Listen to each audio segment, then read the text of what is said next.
going along to get along makes one complicit. Agree or disagree? Agreed. I hate to keep getting one asked. Well, I mean, everybody has that opportunity to raise their hand. There's no dumb questions or no dumb statements about this thing. It's about learning and sharing.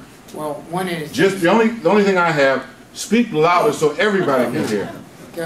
One of the things that bothers me about that whole, when you say two steps away from everything, or right, 2% away.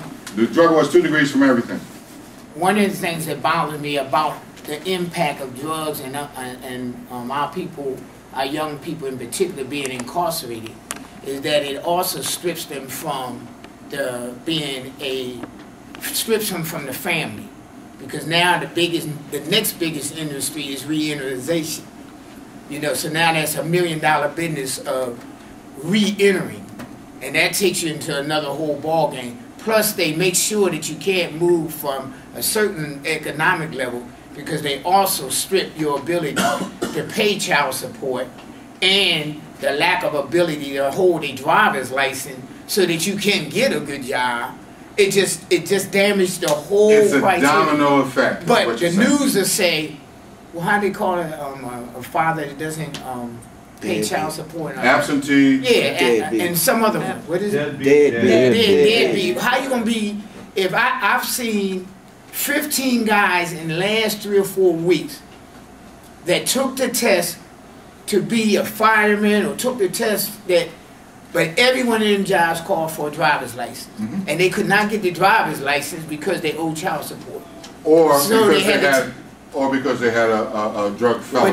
But these guys is because they couldn't get their driver's license. Well, no, I understand, but let's just try and put this into perspective. Now, of the almost 4 decades of this drug war, there's been an estimated 20 million children orphaned because one or both parents were serving time for drugs. Now, that goes to the heart of the matter about what you're saying. This affects how your family deals. If you leave children, that means maybe the grandmother or the aunt has to support them. Now, what happens too is, in some states, like you said, you got a felony, it's very difficult to get a checking account, driver's license, and you go on and on and on. And this just adds, you're having to pay for the rest of your life for a mistake you made by being caught with drugs. That's got to be erased.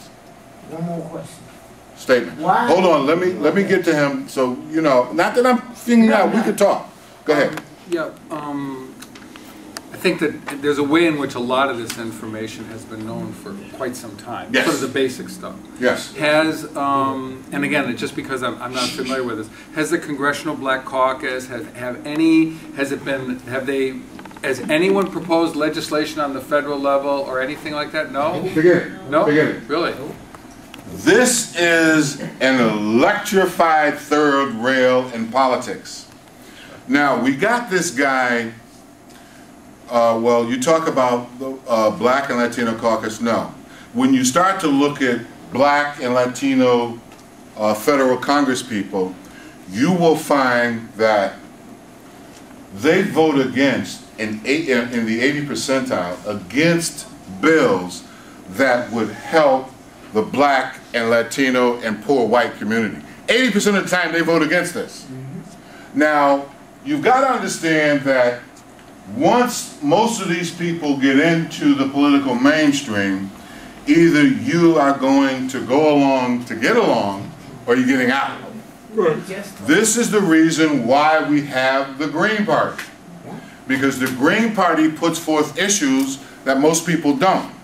Now, this guy, Senator Mike Gravel, he is the one that's advocating to legalize these drugs. Matter of fact, he called the other week, and I'm his consultant now as far as the debates are concerned. What was the name again? His name is Senator Mike Gravel. Alaska, I think. Pardon? Alaska. Yeah, yeah. Former Senator, right. Former senator. You're right. Well, we still call him senator. Like, and he's going to have a program on this? Well, He's already got one, but the drug reform community saw him give a talk at Howard University, and they were coming down criticizing what he had to say because he's not on point like we're on point. So what I did was I sent him a memo. He started looking on the internet. He saw the videos of me on the internet, and he gave me a call, and he says, well, I like what you have to say about this. Would you be my consultant? I said, sure. And don't get me wrong here, and I'll say this, but don't take it the wrong way. I am a whore for drug policy reform. I will go to anyone to get this thing moving.